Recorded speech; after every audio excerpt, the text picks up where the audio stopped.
Well, hello, folks, and welcome to the Dieter Melhorn Fishing Podcast. I hope you're having a good day, whatever day it is that you happen to be listening to the show or watching it on YouTube. There's a video version there on Dieter Melhorn Fishing that you can check out, so I invite you to do so.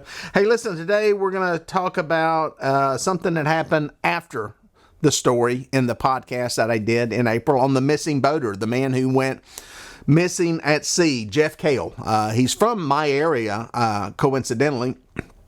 I don't know him, have never met him, but he went missing. I'll give you a little backstory there on what happened. He went out fishing alone in the ocean off the North Carolina coast, Wrightsville Beach kind of area down that way, toward Wilmington, North Carolina. Some of you may be familiar with that area. Went out alone, was fishing, and never came back in. He became an overdue boater. Coast Guard was notified. A search ensued for several days. The search was called off, and then the boat was found the next day, just a few hours after they called the search off. The boat was running. It was in gear. One of the motors was still running. It appears, no foul play, it appears he fell out of the boat.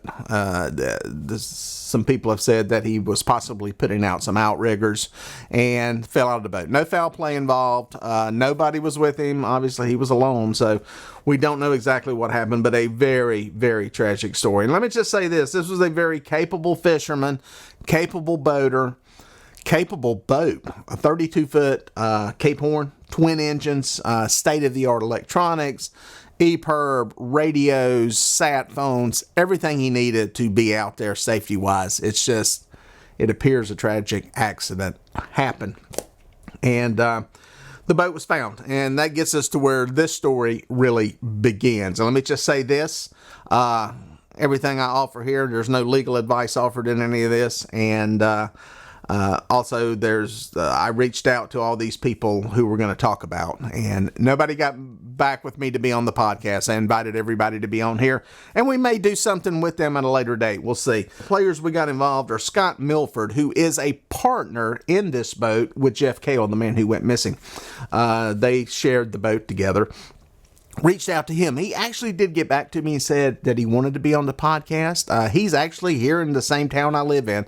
Again, it's a coincidence. I don't know him. I've never met him. But if he ever sees this, would love to do a podcast with you and tell how this all unfolded afterwards. Everything I'm basing this on is coming off his Facebook page. He went public with a lot of stuff that happened because there was a lot of frustration involved here. And you've got an open invitation to come be on the podcast if you want to. The other one I reached out to was seatow, which is the towing company that towed this boat back in that Jeff Kale fell out of. So I reached out to them. I got a response from their public relations firm, and they asked, what we wanted to talk about. They wouldn't answer any of the questions, but they gave me the statement that was released by Captain Chris Willis. He is the seatow captain that towed the boat back in, and he runs the franchise down in Wrightsville Beach. I also reached out to him, never got a response back. So I'm basing pretty much everything, the information here, one, on some people I've talked to. Some people have some firsthand information, and also what Mr. Milford put out on his Facebook page. He was very open about this, and we'll get into what happened here. Where the story takes the interesting turn is that once the boat was found, obviously the Coast Guard was dispatched out there. They determined there's no crime scene, but there's a boat here. It's got to get back in. It was towed in or driven in. We don't know what happened here. I tried to get this question answered by seatow, and they wouldn't answer it as to whether or not the boat was driven in, because it was running. It was totally capable. Nothing was wrong with the boat. There was still a motor running on this thing, just idling in gear. It's unclear whether it was driven in or towed in. Now, I think it was found like 80 miles offshore. Towing a boat 80 miles takes a long time. If you are, in fact, towing that boat in the open ocean, that is an undertaking, a significant undertaking, a costly undertaking.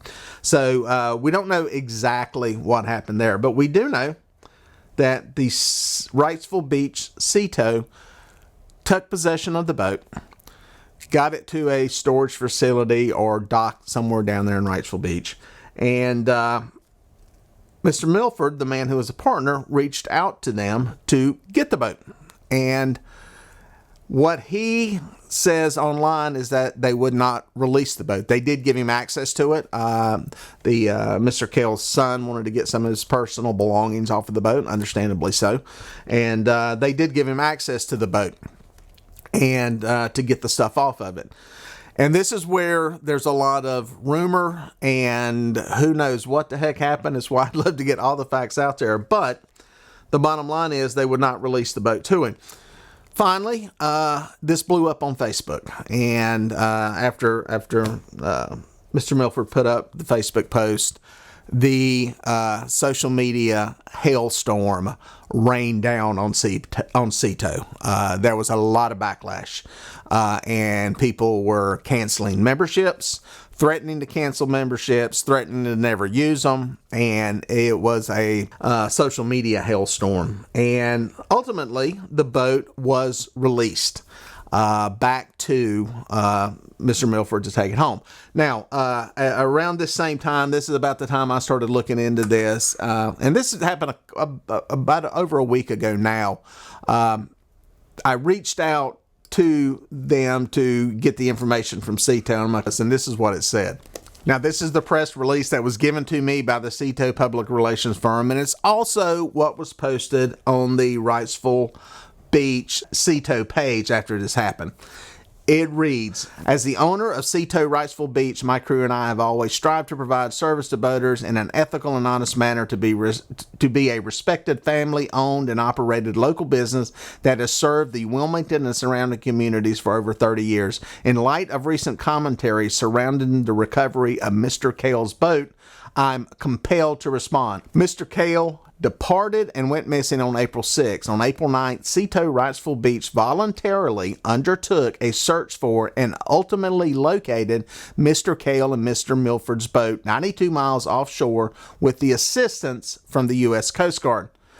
Mr. Milford called our office for the first time after seatow was already well offshore, identified himself as the co-owner of the boat, and after that was kept up to date on the search. Since initial recovery, the boat has been readily accessible to Mr. Melhorn, the Kale family, and the United States Coast Guard. seatow Wrightsville Beach never claimed ownership of the boat.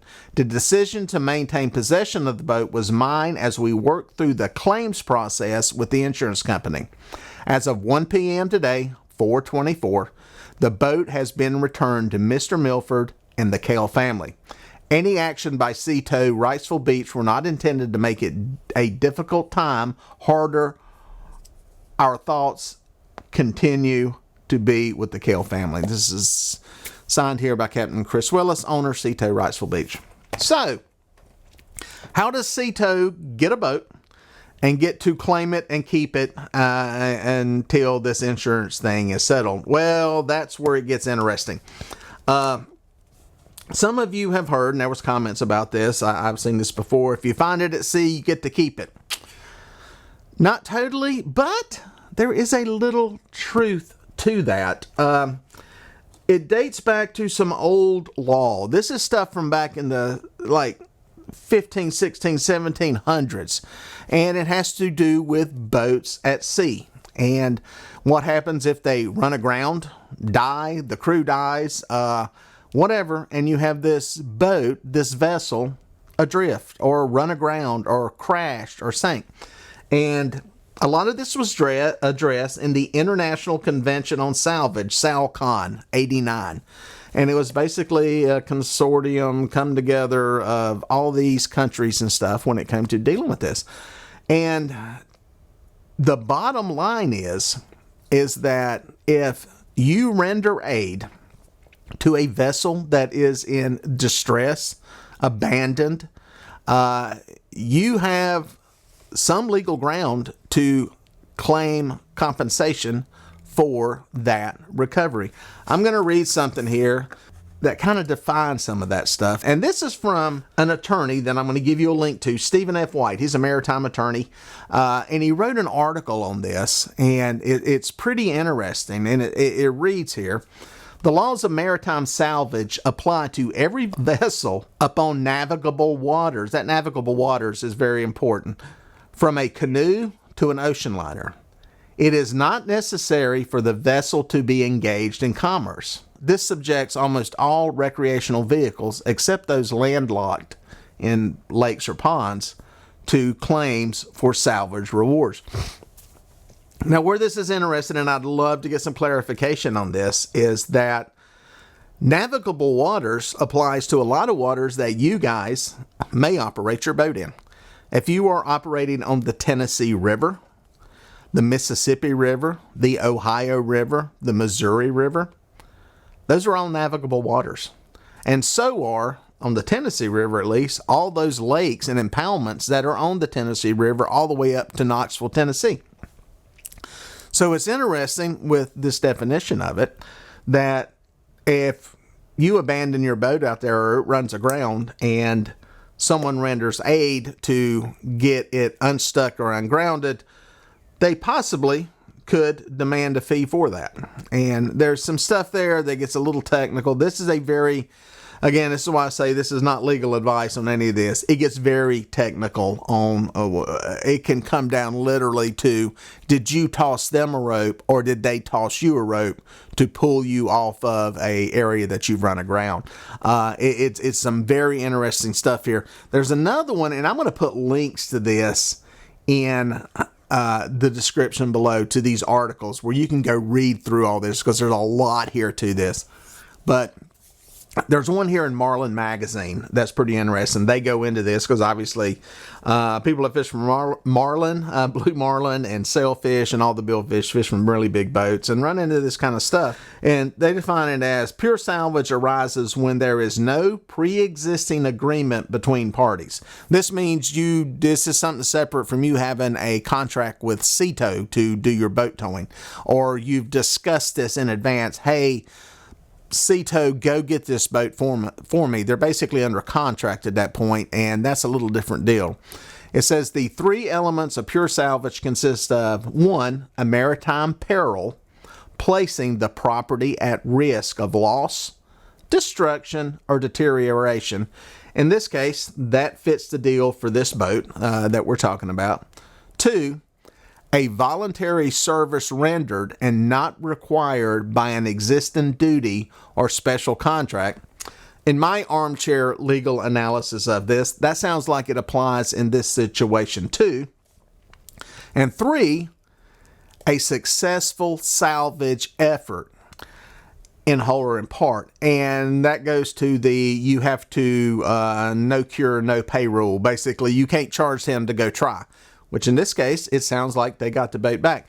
Based on that little explanation of what's involved here, it sounds like they may be in a situation where seatow is in a position to be compensated for this. Now, what's bad in this situation for seatow, and it's why I raised the question initially, is this just bad business? Is this a bad idea?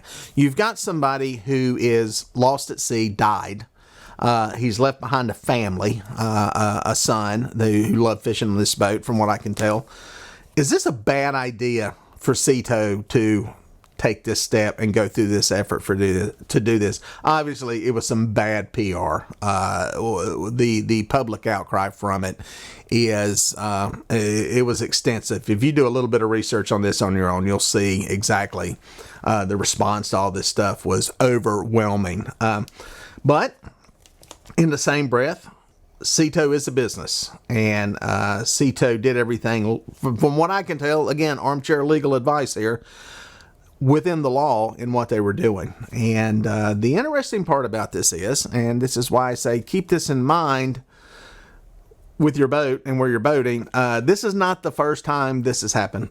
There are many, many, many, many accounts that involve seatow and other towboat agencies out there that have asked for money, asked for compensation in these salvage efforts. And again, if it takes place in international waters, it appears they're perfectly legal in doing so. Now, Scott Milford, the partner in this boat, some of the stuff I've seen recently on his Facebook page is that he's looking to get that law changed and hoping to get it changed. I don't know how much success he'll have with it, because when you start getting into this whole international law and international agreement stuff, it gets very, very tough. The original, a little backstory in my research on this, this was really designed for, back in the day when these boats at sea would run aground, crash, the stuff would be stuck on them. It gave an incentive for somebody to help them, for somebody to render aid to them. And that was kind of the original design of all this. It gave an incentive to the person helping, so that they didn't just go out there and volunteer their time and do it and then go, oh, thanks, appreciate it. But let's face it, I have a little sympathy for the seatow operator here, because it's a significant investment of time and money. Running 80 miles offshore in the size boats they run is not cheap. It costs money. And yes, it is a Good Samaritan deal. What's ironic is on the other side of this story is, had that guy found this guy alive, he would have been hailed a hero. And, in this situation, they're getting just baked in the public relations world with what happened. But again, it's probably legal. It's probably perfectly legal. And I say all this because you guys, like myself, the main lake I fish out here is under Coast Guard jurisdiction, because it's considered navigable waters under interstate travel, because it spans 2 states. The same thing applies to Mississippi River, Tennessee River. So it's plausible that your boat could run aground out there somewhere, run into a sandbar. It's stuck. Your buddy comes, picks you up, and you say, well, we're going to go back and get this thing later. And you go back to find your boat missing, and maybe a towboat place has towed it. Or I could tow it. One thing about this whole deal with this, the way this law applies, this does not grant this right to anyone. Or to just towboat businesses. It gives this power to anyone. I could literally tow your boat, take possession of it, and require a payment for what I did if it happens in international water. So it's an interesting legality. I think it's a lot easier to execute in international waters offshore like they were in than it will be in local waters that are under Coast Guard jurisdiction, considered navigable. I spoke to some legal friends of mine here locally, and they have never heard of it, had no clue about it, and that's kind of where this attorney Stephen White comes in. He's a maritime lawyer. He understands all this stuff. He's litigated this kind of stuff. So it's a interesting situation. As it stands right now, Scott Milford does have the boat back. I've heard rumors that there was a lien placed on the boat. I don't know if that's true or not, but I know it was basically going through the insurance company to pay the salvage bill. Seatow would not disclose how much that was. Seatow would not disclose to me whether the boat was driven in or towed in.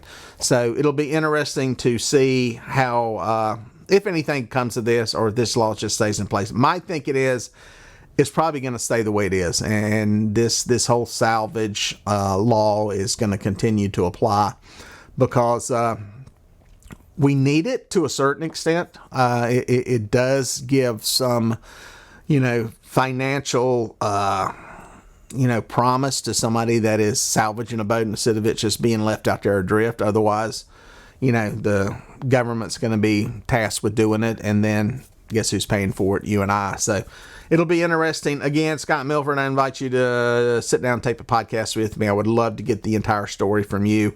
I'm sure there's a lot of stuff that's been omitted and not spoken about. And a lot of it you may not be able to speak about yet. This thing is probably going to, be tried out for a while. And interesting story. Keep it in mind when you are out there boating. If you decide to abandon your boat or anything like that, just keep in mind what may be happening. Another thing is, to be honest, it may be worth getting a membership with one of these tow boat places. I have mine with Towboat USA. I have no affiliation to them whatsoever, and this is not an ad for them. I have mine with them because it comes with my insurance policy. It comes with my guide policy that I have on my boat. I have a deal with them, and if I have an issue, I pick up the phone and call them. The one cool thing about that is that it will help to eliminate some of the possibility this happen. Even if you have a towboat policy with somebody, it kind of depends on what your problem is as to whether or not that becomes a salvage operation. And that's something you may want to look into and read the fine print of your contract with them. Running out of gas, you're just being towed in. You call them up, they come tow you, you sign the little thing, life is good. You run the boat aground on a sandbar and they have to do a bunch of towing.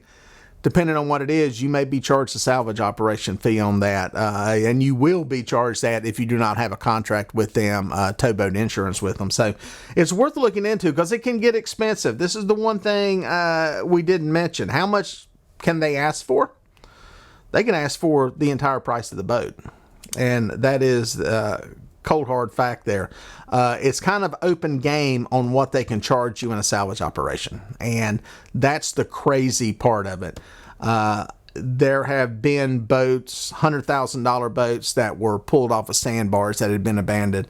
And the salvor, the one who pulled the boat and recovered it, has asked for the value of the boat. Now, whether you get it, whether you don't, that's a good question, but the money is astronomical, and there's kind of no limit. That, to a certain extent, maybe Mr. Milford can do something with, and maybe some of the getting the law changed, maybe to put some type of reasonable limit on this, because I'm assuming this boat they're running is probably, I don't know how much a Cape Horn goes for, at least $150,000 or maybe $200,000. It's not outside of the realm of possibility them, the seatow group there pulling this thing in and saying, we want $100,000 for this boat. I did ask seatow if that's what they were asking for it. seatow responded back in an email and said, we did not ask for $100,000. Now, they also didn't say they didn't ask for any money, but we don't know what that amount is. But they could, based on this Salcon 89, legally be able to do that. So it's interesting. It's something to keep in mind. It's something we don't think about. Nobody thinks about until, holy cow, you're in the middle of this and you're stuck with one of these bills and your boat's being, held somewhere, or, you've got a lien slapped on it. So worth checking into, worth keeping in mind, and an interesting story, no doubt. So I hope they get it all resolved, and I hope you guys never have to face it, myself too. So hope you enjoyed the podcast. Hope it shed some light on some stuff. Again, there's some links to this stuff down in the comment section if you want to read these articles in depth. And appreciate you listening. We'll catch you out on the water.